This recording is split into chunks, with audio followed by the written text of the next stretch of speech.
सुनो मेहर बाबा की खामोश बानी इसी में है सब आशिकों की कहानी सुनो मेहर बाबा Jai Baba.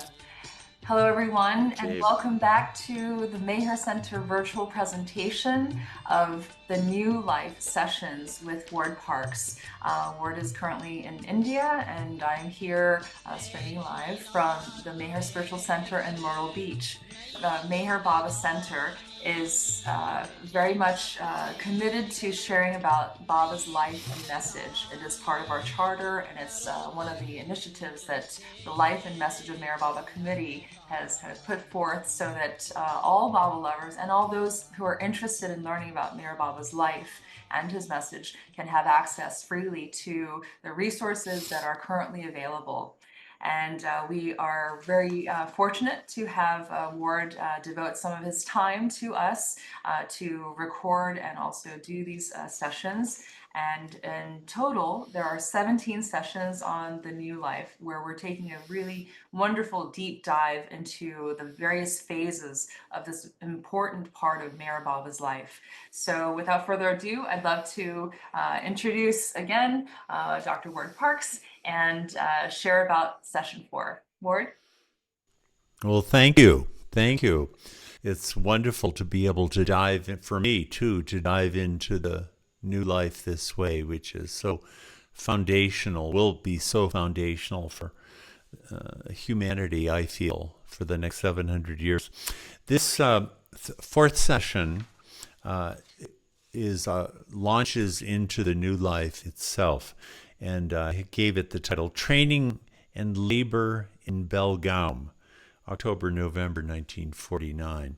So this runs from October 16th, when the new life actually began, through November 12th, where Baba and his party left Belgaum for Benares.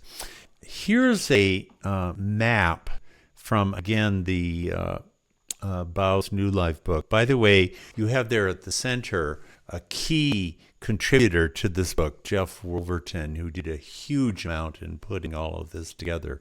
He's quite a treasure in so many other ways, but in this respect too, he's without him we wouldn't have this book. Anyway, this map shows the route that they followed. You can see on the map Ahmednagar, right?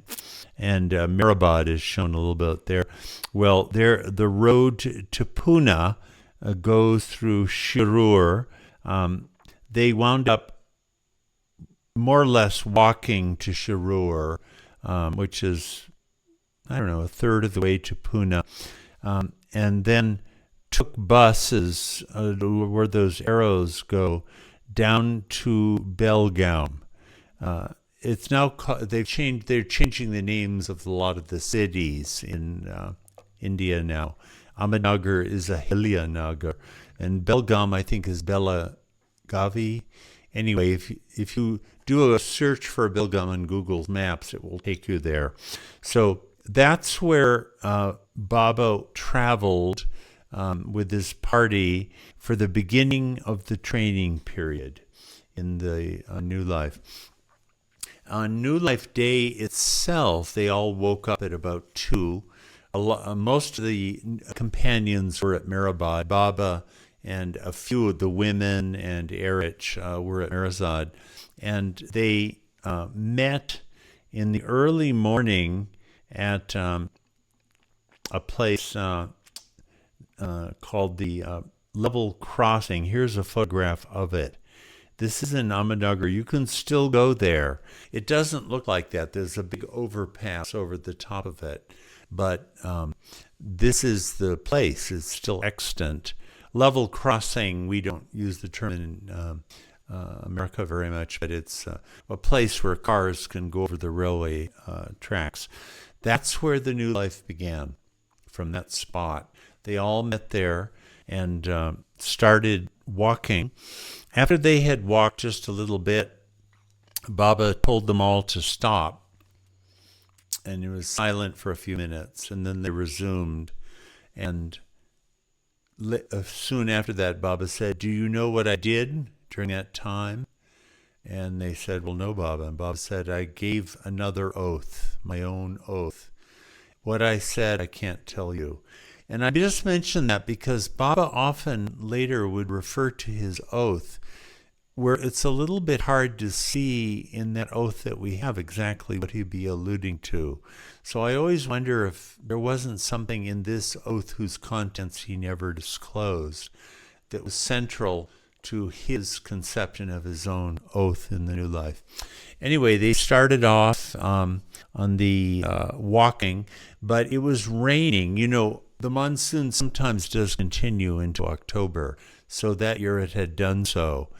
So as it turned out, Sarosh and one or two others who had cars wound up conveying them by car to their first port of call, which was the town of Shirur.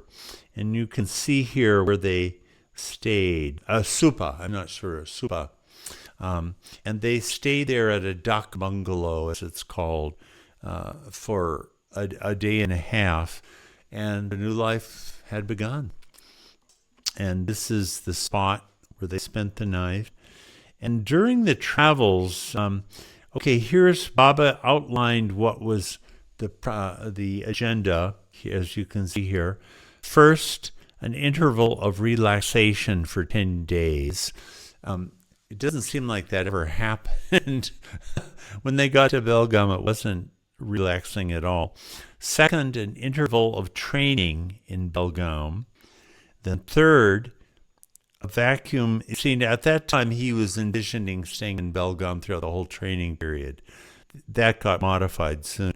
Third, a vacuum period of 10 days, preparatory to entering the new life of hopelessness and helplessness on January 1st, 1950.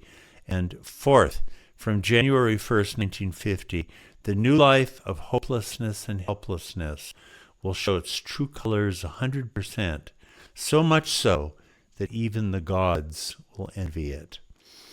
While they were doing this traveling, Baba made a few comments about the new life that are worth noting. Here he says, "By word and deed, you should in all faith avoid sincerely and seriously giving the impression that Baba is God, Master, Sadguru, or the Avatar. I will be Master in one respect only, in demanding implicit obedience. In all other respects, treat Baba as a friend. You should be quite free in your behavior toward me. But the treatment should not smack of rudeness or impudence. Barring this, practice humor, be joyful, and crack jokes. You are free to do this. Nothing will please me more." See, this is a big thing about the new life, that when you read all these conditions, you don't see this. It was cheerful, happy, funny, good-spirited, actually. To carry you through with me, the most important thing is not to be moody. Always try to be happy and cheerful. If at times your mood is spoiled or you become angry, try never to express it directly or indirectly. All this is the play of the mind, and with a little conscientious effort, the mind can be made to adapt itself. Okay, this is a good advice Bob is giving about the new life. So these various little incidents happened.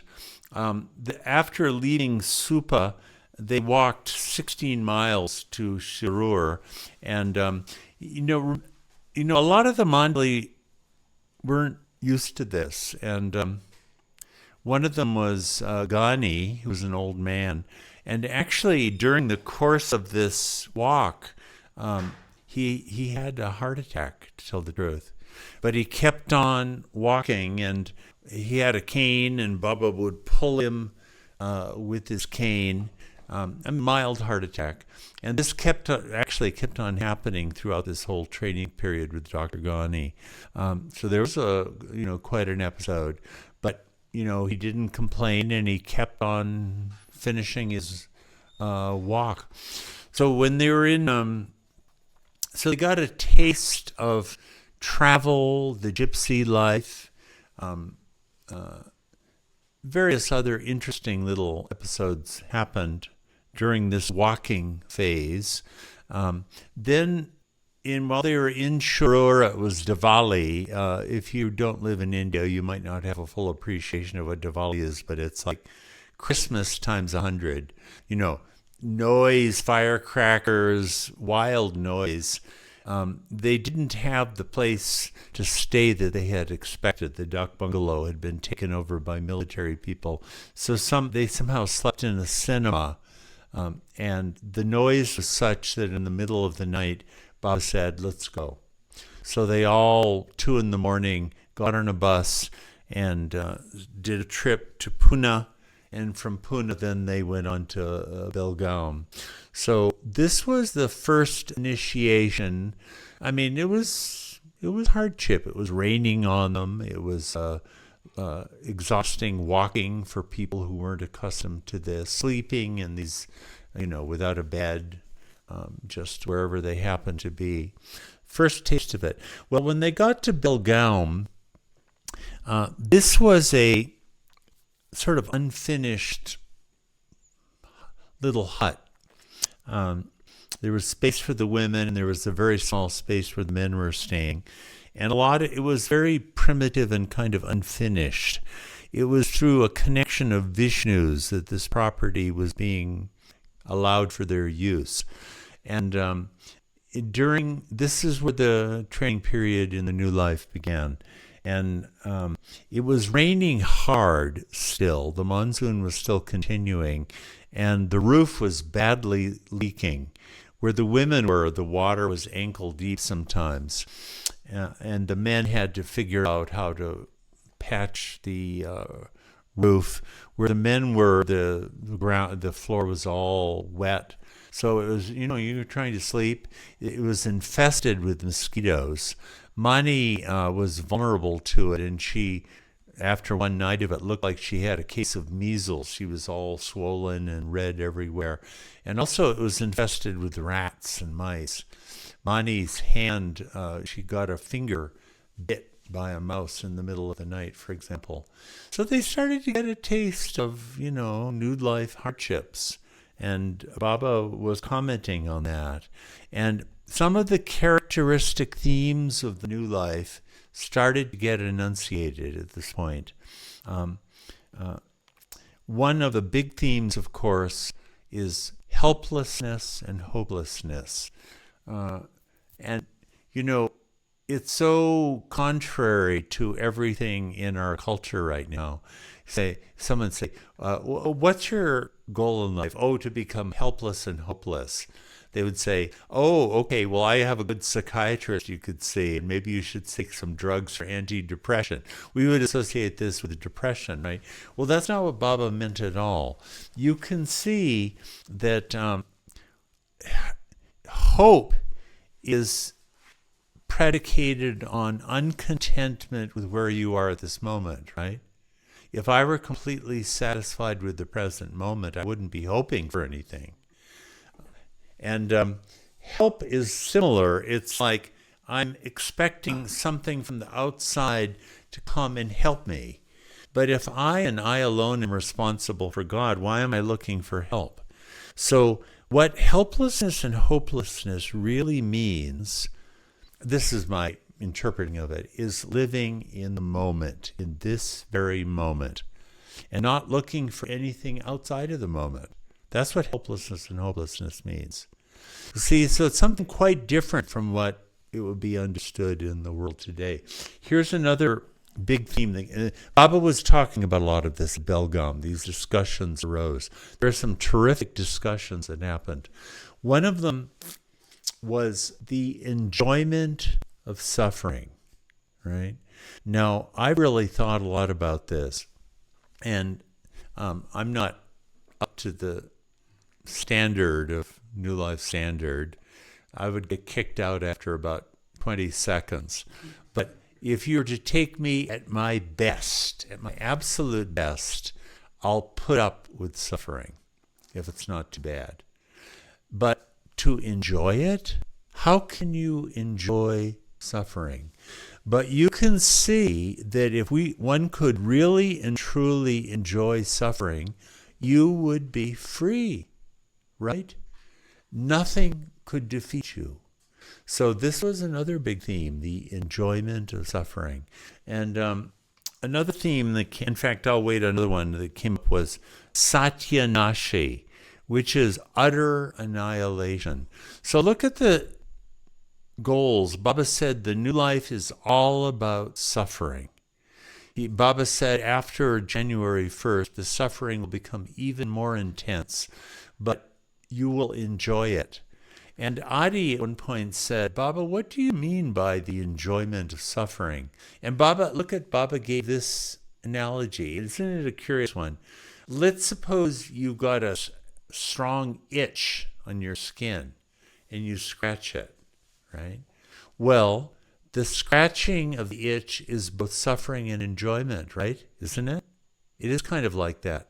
You're actually feeling a kind of pain, but when you scratch it, you feel an enjoyment of it.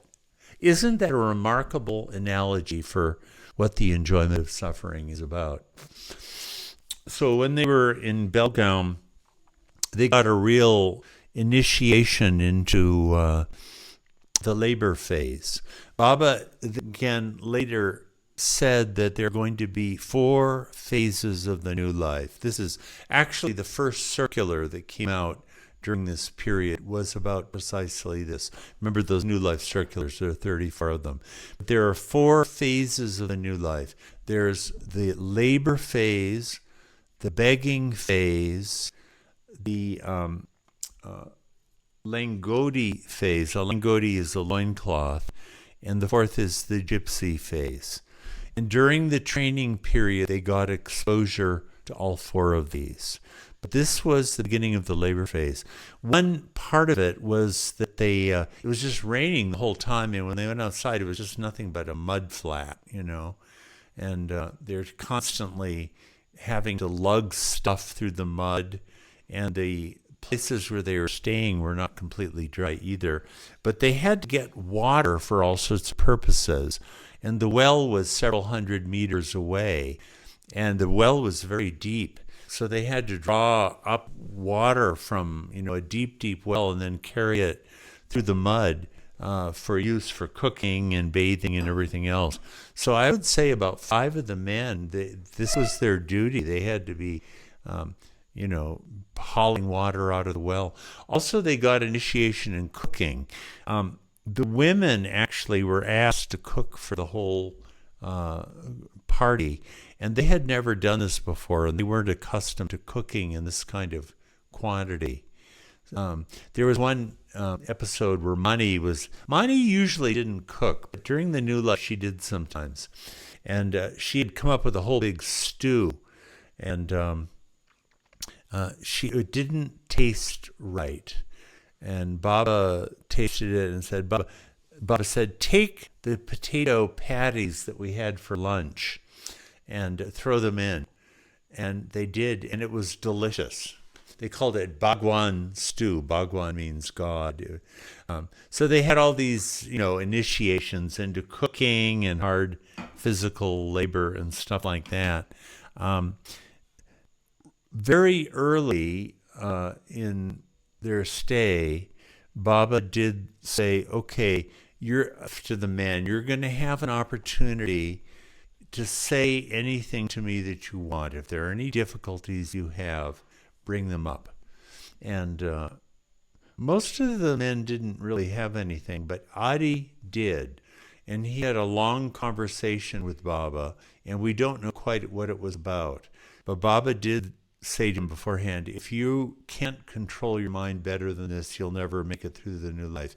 Adi did say later on, the new life was the most difficult part of his whole life with Baba, and he could never make head nor tails of it.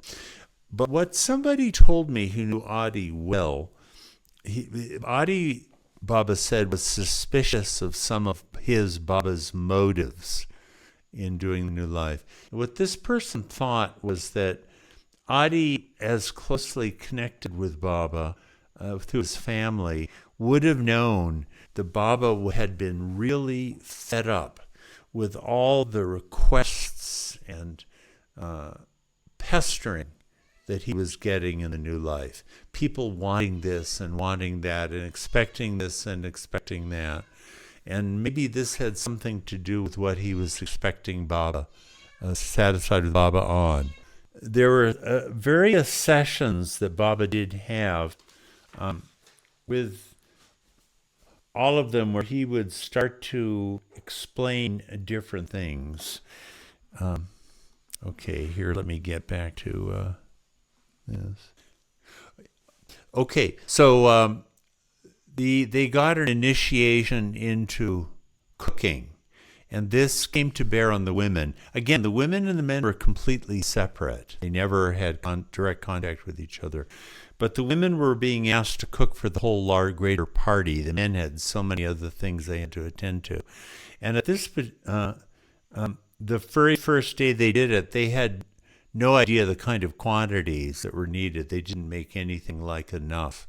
So this came up. They were getting exposed to this. And there was one episode in which Mani was supposed to be the head chef and was completely dissatisfied with the taste of the stew. And Baba tasted it, and Baba said, why don't you take those potato patties that we had for lunch and throw them in? So they did, and it was delicious. It was exactly the right thing. So they wound up calling it Bhagwan stew. Bhagwan means God. So we have all these little episodes like this going on.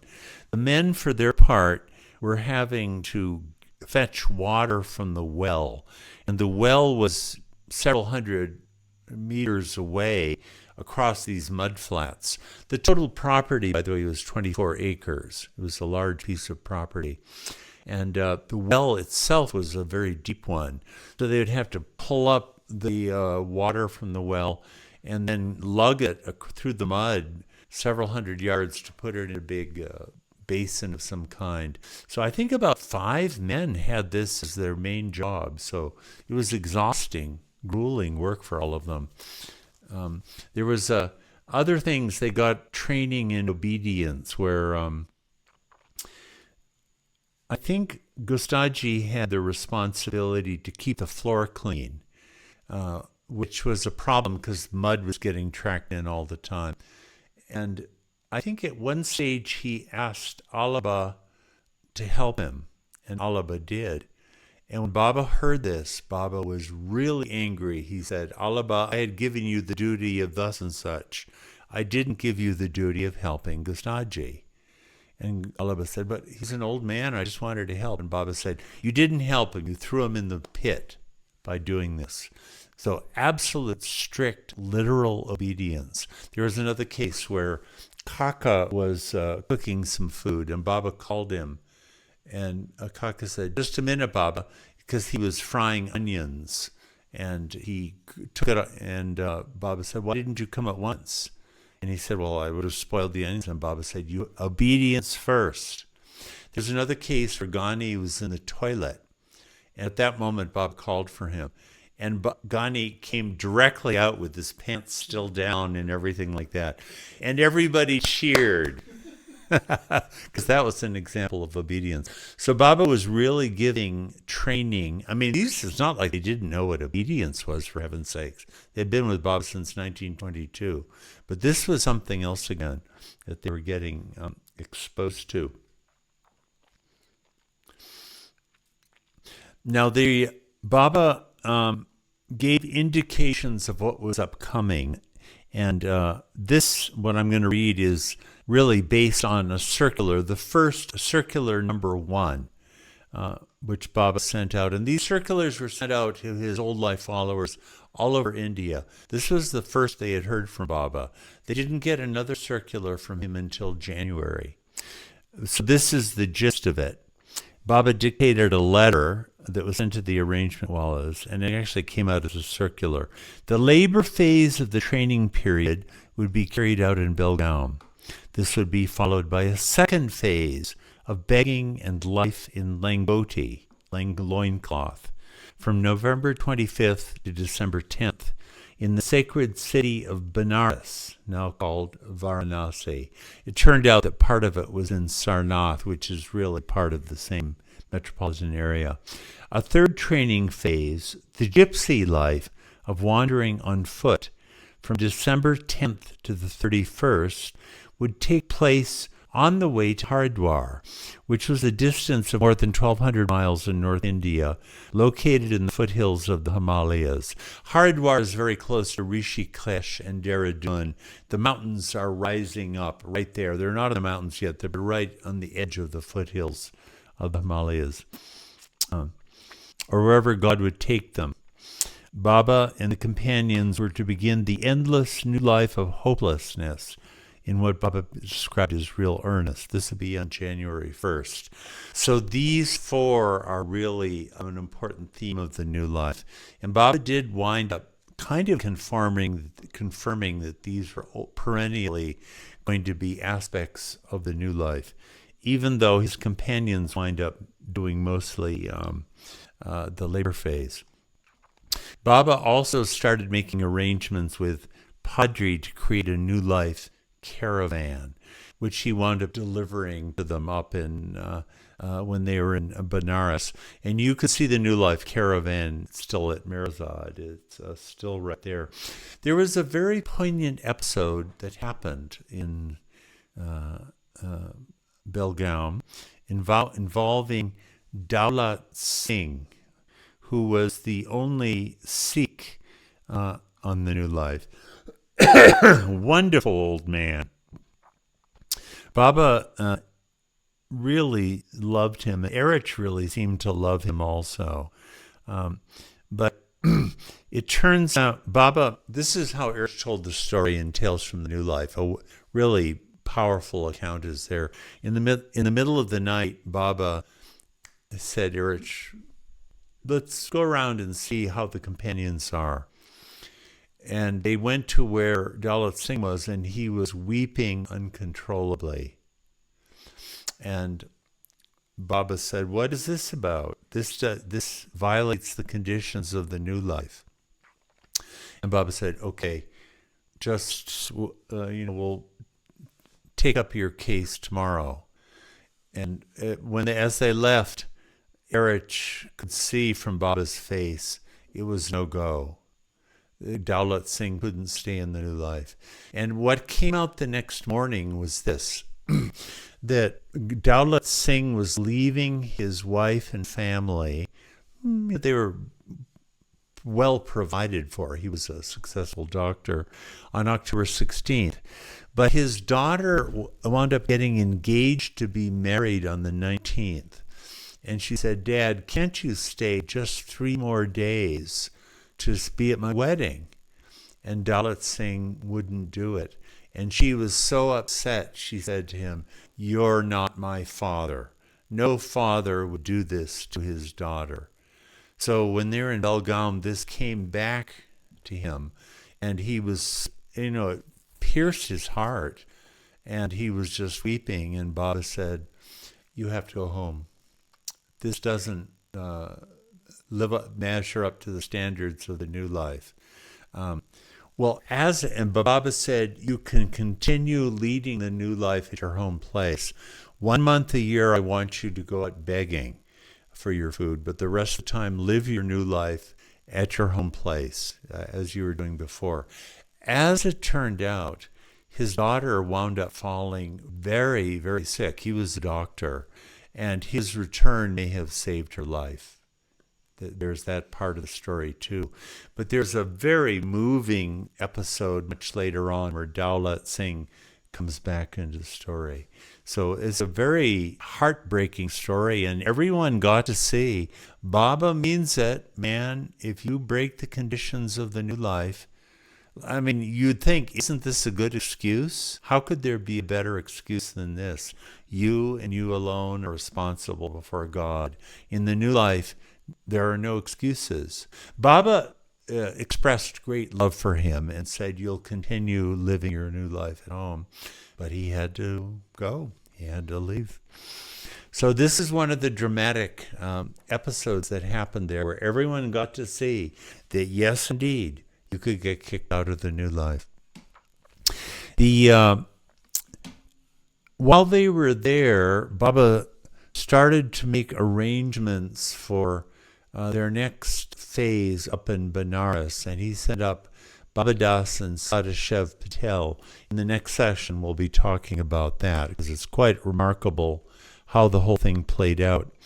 But they wound up finding place for Baba to be accommodated while they were there.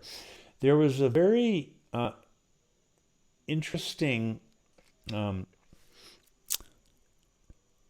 discussion that took place. Okay, just a second as I find it. Yes, by the way, this is a picture of Baba Das, one of the New Life companions. Here's a picture of Anna 104. I think he's here too. Yeah, here's Daulat Singh. Here's a photograph of Daulat Singh. Isn't he a nice-looking guy? Erich really seemed to love him, and I got the impression that Baba really loved him too. Here's a little funny episode where Mani would cook up these little humorous things to do, these practical jokes, and one of them was to get Goher to sing a song for Baba. Goher was not a performer at all. She very much totally stayed out in the background. So they got her to sing this popular song. It translates, "Patience, patience, patience, be patient. Your patience will be rewarded by God. Patience is a divine attribute of God. Be devoted and dedicated to patience. Through patience, your trials and tribulations will be dissolved."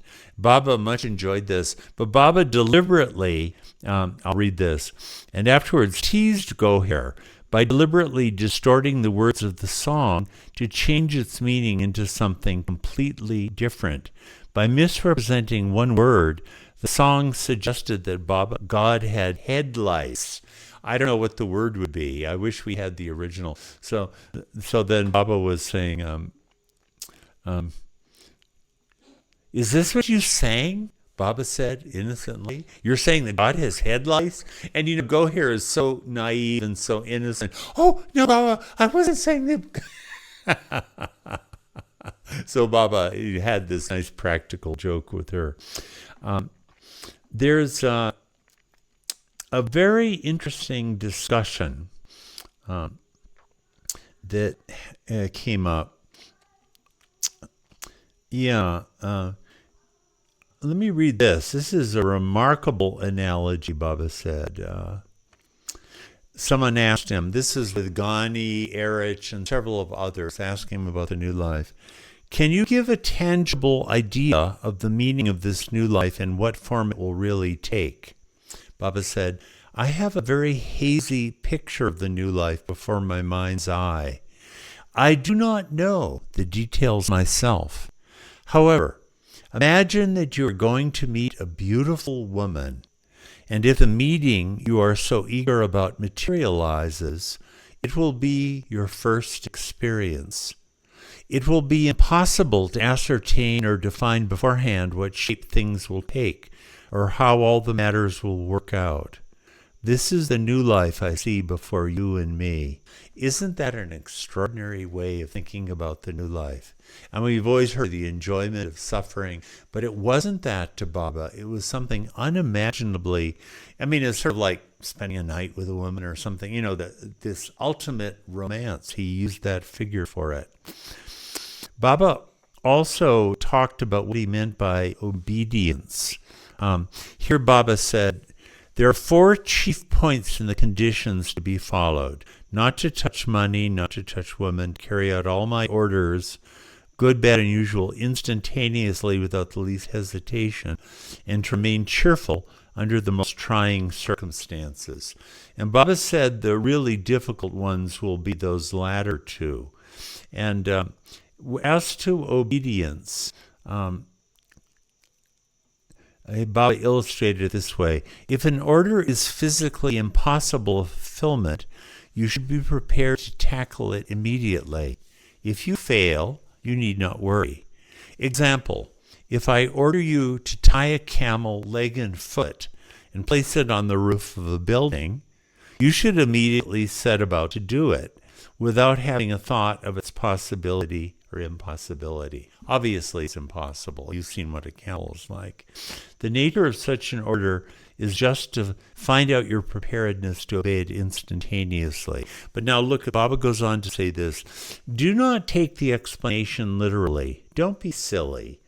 I don't promise, but while giving orders, I will not give impossible orders, And somebody said, let's see, if we carry out orders 100%, then there is no question of anyone being sent away. And Baba said, my dear friends, if you succeed 100% in carrying out my orders as I wish them to be carried out, you will be my master and I shall be your slave. Banish the thought that I would like to send anyone away, though I have complete freedom in that respect. So Baba's saying, I don't want to send you away. It's the conditions of the new life that I want to be, have lived 100%. So this is a very interesting discussion. Baba also had read two little passages of poetry that he had dictated to Ghani. And I'd like to look at these because they're really very neat. Unfortunately, I don't read the Urdu very well. But here you see Ghani wrote it down like this, and here it is rewritten in the Devanagari. So I'll give a shot at reading this. Nai zindagi ka ye anjam hoga, kisi ko kisi se na kuch kam hoga. How am I doing, Naman? Yeah, you're doing good. Passable. Na khana, na sona, na aram hoga, kasam hoga ham hoge, yam ram hoga. Kale me pata va lab jam hoga. Jo Abdul Ghani vo Sakaram Hoga. It's actually wonderful poetry. Even though it is attributed to Ghani, Baba dictated it. And the meaning of it, here's the translation. The upshot of the new life will be this. No one will depend on anyone for anything. There will be no eating, no sleeping, no comfort. Now you get no eating. It's not that they will never eat or never sleep. There's no accommodation for that mentally, no enjoyment of it. It will be either our oath, ourselves, or Ram. And by Ram, he means God, right? Although a stone in the liver, there will be a goblet on the lip. Now, we don't have this in English, but a stone in the liver is like this pain.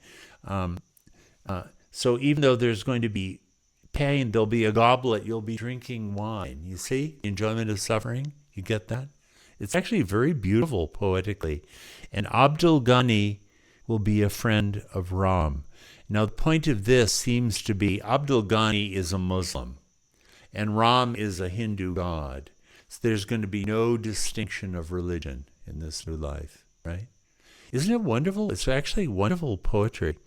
And here's another little bit of poetry that Baba gave out at the same time. And I think we'll wrap it up by going over the Song of the New Life.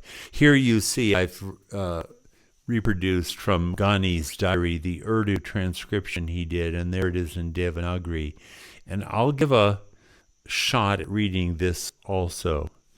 Jisko jo chahe wo samajhe, हमको गमा से कम है व मुसलमान अल्लाह अल्लाह हिंदुओं I can't say that right का राम है राहे दीन के बराबर सुहाबी तो शाम जब में अब्दुल गाने के मुफलिसी का दाम है I didn't do that very well, but this is the translation. We don't bother in the least as to what others think about us. Our preoccupation in business is suffering and suffering alone. For us, the day and the night are equal in importance and significance. The morning is invariably followed by the evening and vice versa. Nevertheless, the only cash that is to be found in the pockets of Abdul Ghani is that of poverty. The cash of poverty. That my wealth is in having nothing at all. So these are beautiful little bits of poetry that Baba would dictate. Ghani was the one kind of precipitate this in Baba. So for the very last thing here, let's take a look at the Song of the New Life, which Baba had Ghani write at this time. This is in the middle of October, and Baba wanted him to write a good song expressing the new life. And Baba said, you have to write it. I don't know if you know who Ghani is, you see how funny this is.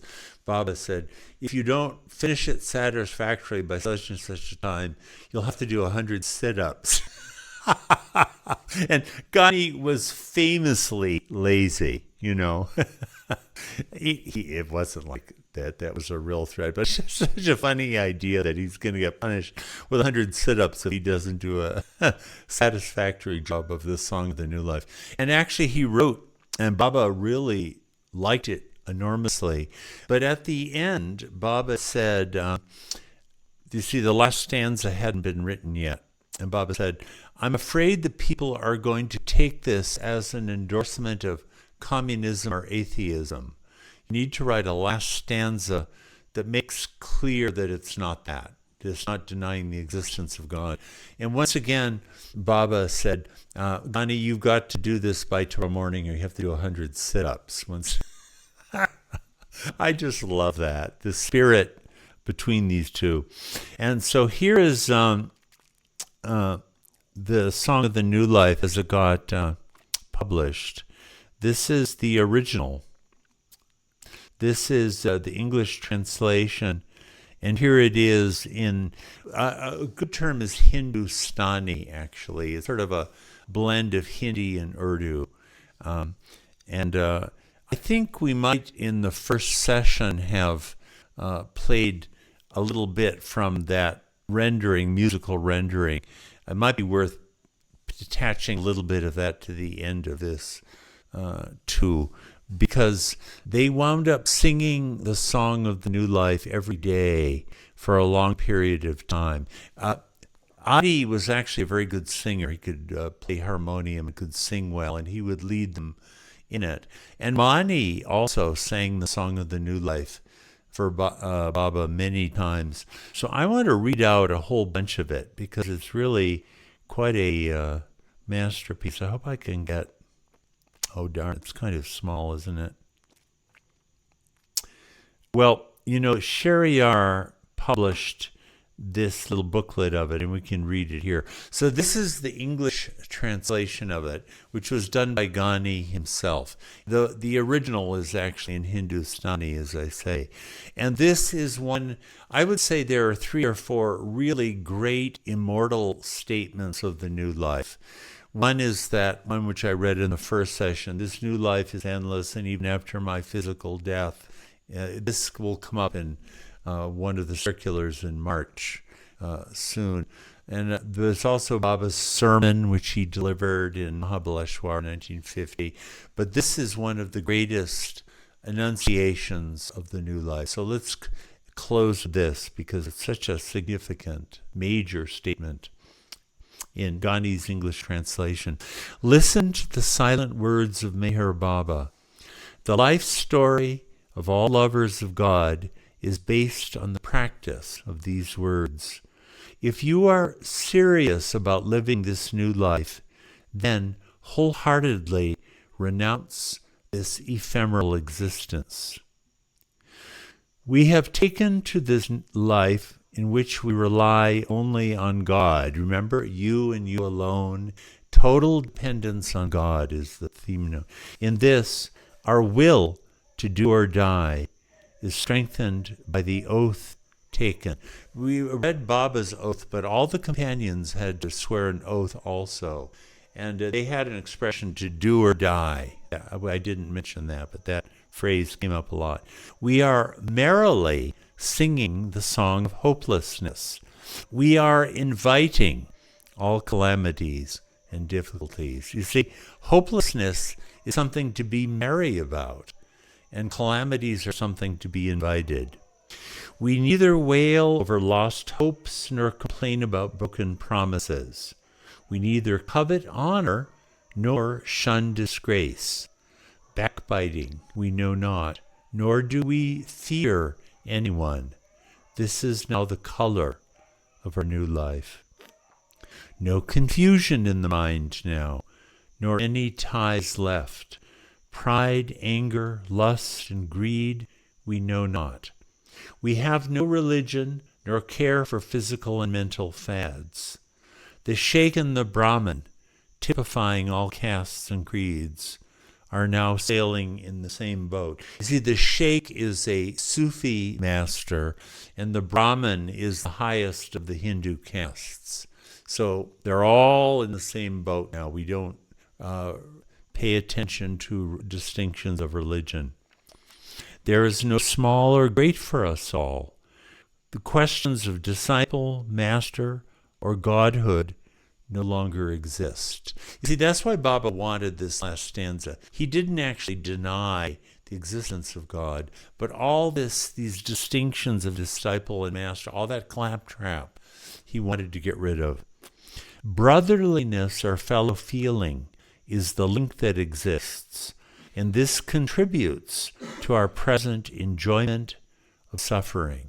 So isn't that another aspect of the enjoyment of suffering, the spirit of brotherliness, brothers and sisters?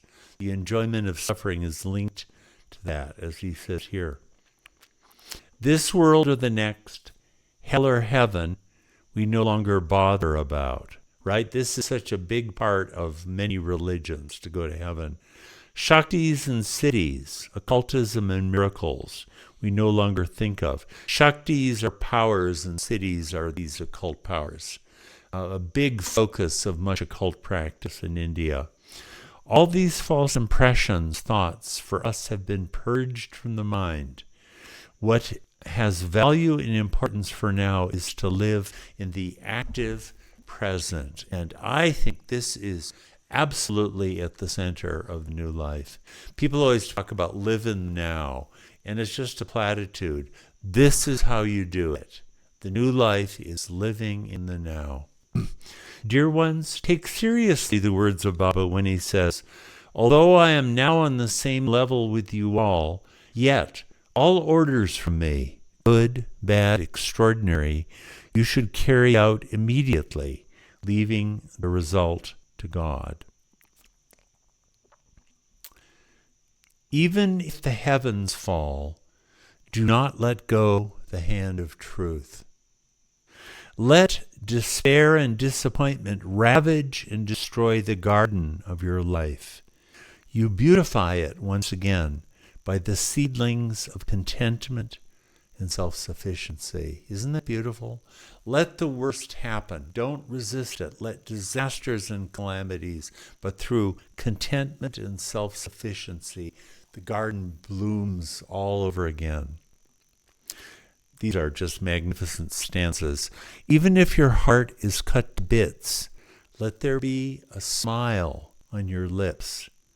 Here I divulge to you a point worth noting. Hidden in your penniless hands is treasure untold.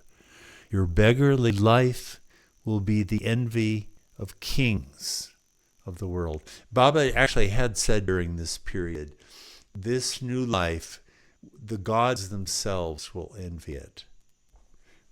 And then this is that last stanza that Baba wanted Gandhi to write, to make it clear it wasn't about denying the existence of God. God exists indeed, and true are the prophets. Every cycle has an avatar, and every moment has a wali. A wali is an advanced saint in Islam. Avatar is, of course, the Vaishnavite term for the descent of God. For us, however, so now all this is true. We're not denying the existence of God, of prophets, saints, walis. For us, however, it is only hopelessness and helplessness. How else should I tell you what our new life is? So this is one of the great immortal statements of the new life. Baba liked it a great deal. As I say, they sang it daily for a long time.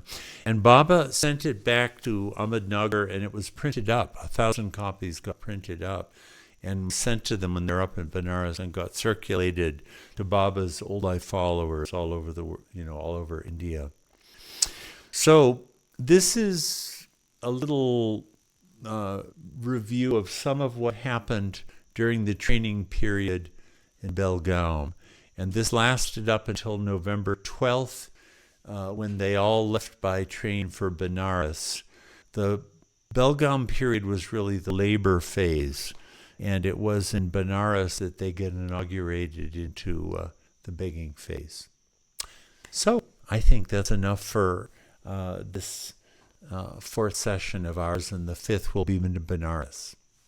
So, Jai Baba. Jai Baba. Thank you so much, Ward. Do you think that you can share with us if there is one thing that we need to know about that training and labor period in Belgaum? What do you think that would be?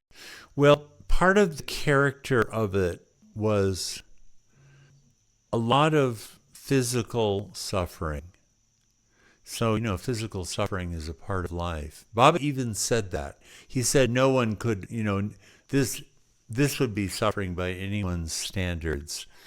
But the absolute imperative of maintaining cheerfulness, that seems to have been a big, big focus. Also, this one section that I read bits from is really worth studying. There's a lot more there. Themes where the press wanted to have interviews with Baba, and Baba gave out certain themes that were big about it. So some of the best explanations about the new life came from this very period. After this, Baba didn't explain things very much anymore. They were busy doing it. But Baba did try to give them a certain understanding of what they were going through at this period. That does distinguish Belgaum. There was a little bit more of that in Benares, and from time to time later it came up. But Baba was really working with them, trying to get them to understand a little bit of what was going on. So I would say that was very characteristic of the Belgaum period.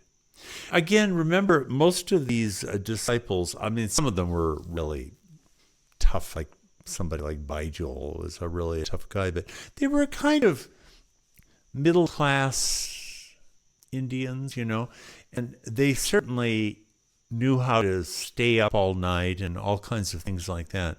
But this kind of physical labor was not what they had done mostly.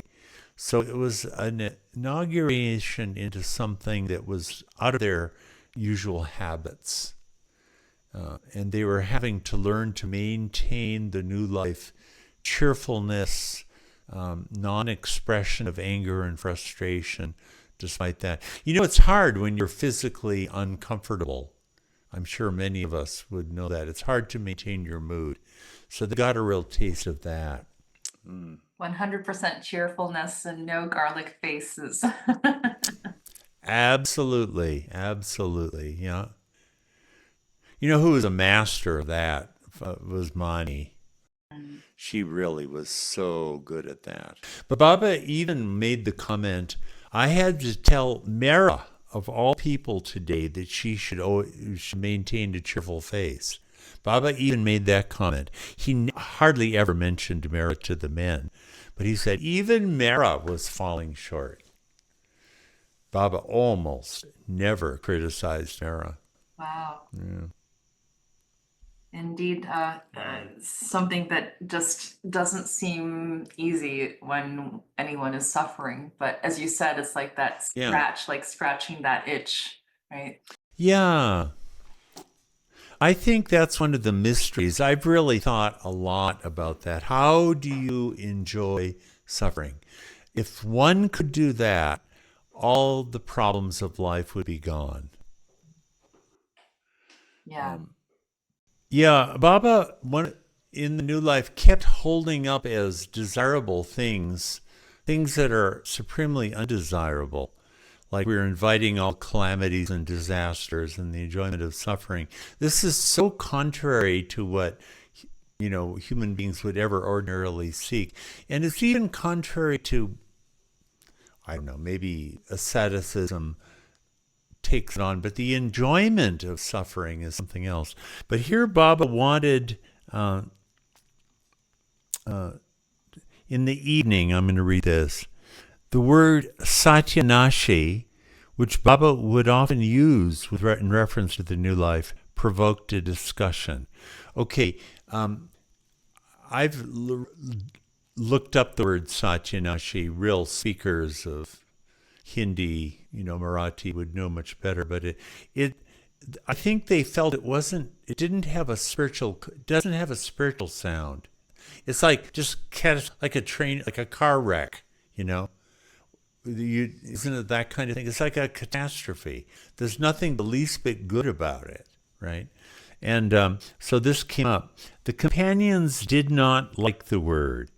The use of alternate words was suggested by Dr. Ghani and others, such as renunciation, kanakarabi, complete ruination, barbardi, destruction, fakra, that's like a fakir, and fakiri, the poverty of dervishes. Baba did not accept any of them. Quote, these terms carry a spiritual meaning, and get this, and our life has nothing to do with spirituality. There is a world of difference between renunciation and satyanashi. Renunciation can be practiced by anyone, and progress can be made, but it has a distinct quality and degree relating to the various types of renunciators. But satyanashi cannot be practiced. It is not of anyone's desiring. It comes and cannot be resisted. So there's another feature of the new life. Again, it's not conventional renunciation, because renunciation is so much, has these motives behind it. I'm renouncing because I want something better. That's not the new life. It's a catastrophe that overwhelms you. So I wanted to be sure we took a look at that. I'd also like to ask, because I believe that there might be people who want to know about this idea of enjoying suffering, and in kind of popular culture, there's a subset of people who are into like sadomasochism, for example, or we say someone's a masochist and they enjoy that. And obviously this is different, but how would you describe how? No, that's a really good point. Yeah. Because it sounds like masochism or sadomasochism, but it has nothing to do with that at all. It's not a kind of a ghoulish thing at all, because part of it is complete cheerfulness. Someone who could be enjoying suffering and they look like they're just completely happy. It's somehow, I don't know, it's not like you deliberately inflict pain upon yourself. It has nothing to do with that. But when it comes, you completely embrace it and don't try to resist it and find total happiness in it. I guess. I wish I could do it. I really thought a lot about it, though, because I think it's really one of the big keys. If I could enjoy, I think if you could really, all right, I'm going to violate the new life here, because if you could really enjoy your suffering, you would progress spiritually at an unbelievable rate. You would just completely annihilate all your bondage if you could truly enjoy suffering. I think it's the key to it. It's the real key to it. But it's not a perversion or a sadistic, it's nothing, it's completely different from that. It's as different as the conventional ideas of hopelessness are from Baba's hopelessness. Baba's hopelessness is not hoping for anything because you're living in the present. And the enjoyment of suffering is similarly in that present moment. Whatever comes, you welcome it and you enjoy it and you embrace it. 100%. Because you're not looking to the future to provide you with anything which the present moment doesn't have. You're not waiting for anything. You see, this is living in the present. People use that phrase so cheaply and so superficially. This is the real thing. Yeah. This is really living in the now. The Mandali would say that too. I probably said this already, but I remember Eric talking about the New Life saying, I can't explain to you how free we were.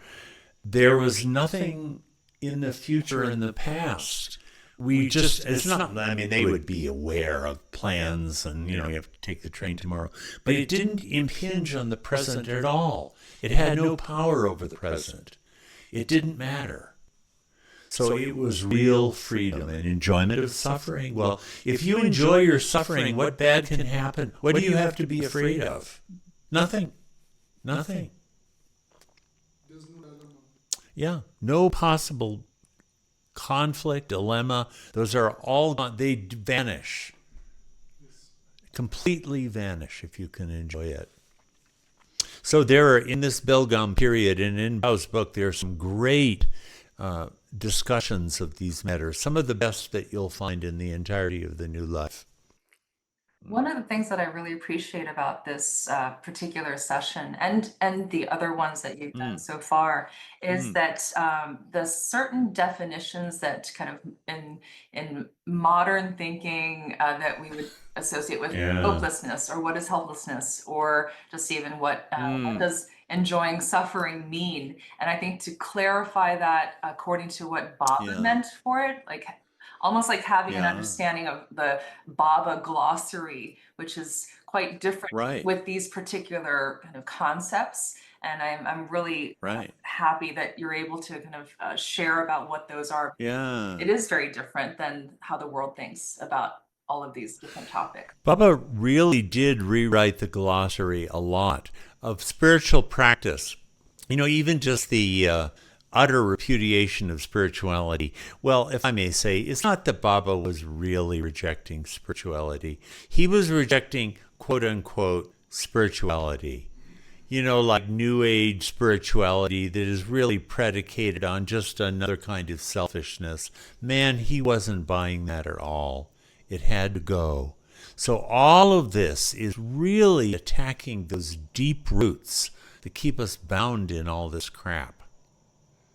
Maybe that's part of what the New Life is. It's really freeing us from bondage to this illusion. If we can do this, it would have that effect. And part of it is forgetting about spirituality. Because if I'm seeking after spiritual gain, it's just another kind of selfishness. It's sort of like I'm giving up I'm putting a $10 investment because I think I'm going to get $100 a month from now. Well, that's not selflessness. And that's not going to get you free from selfishness. So Baba was not going to he was not going to give it any scope whatsoever within the New Life. It's not that he was just going to condemn it. He wasn't going to let it happen. And he was creating a life for the companions and for himself where it couldn't happen. So, Ward, thank you so much for also going into helping answer certain questions that people might have according to just different potential confusion points. And this is really helpful. Thanks for bringing up some of these great questions. There's so much to chew over, isn't there? And, when Baba says, the new life will continue to live on even after there's no one to live it.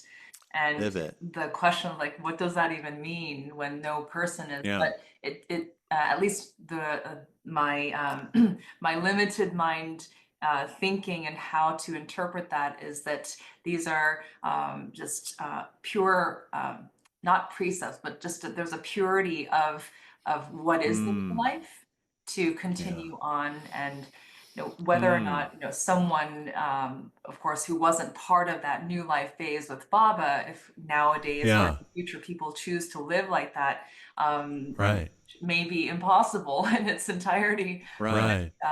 In some ways it seems like those are beautiful things to in our Yeah, hearts strive for and remember Baba. right.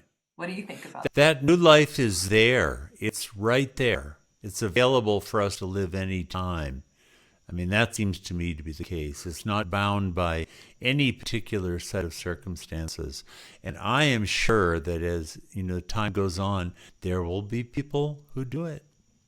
There'll be souls who come along and they'll be the great beacons and stars for humanity. Will say, yes, this is the new life. This is the new life in all its splendor. it? But also at the same time not elevating oneself in any Mm-hmm. way whatsoever, right? Right. Right, right, right. Man, there was no scope for that. Yeah. Yeah.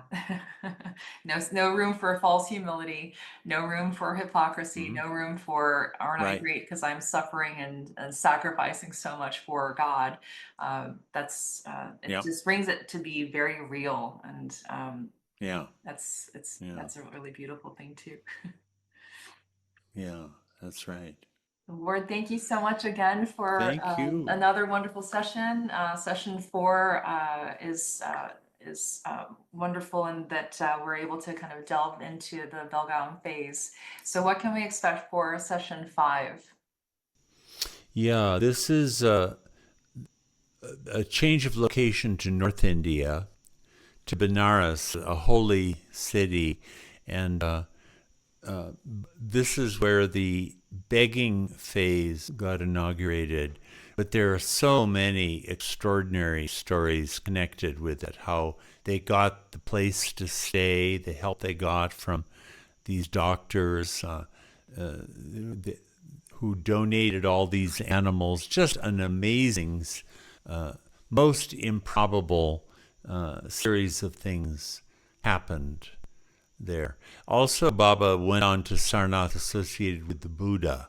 So there's a big moment there where the Langodi life got lived. We had the labor phase in Belgaum, and now we're going to have the begging phase and then the Langodi phase.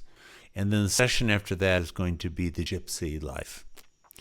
These whole 4 got lived out in abbreviated form during this training period. So that'll be begging phase next time. Great. Well, again, thank you so much, Ward, and we look forward to Hey, seeing you in session thank 5. you. Jai Baba, thank you so much. Jai Avatar, Baba. Avatar, Meher Meher Baba, Baba. Ki Jai. Ki Jai. Thank you. See you next time.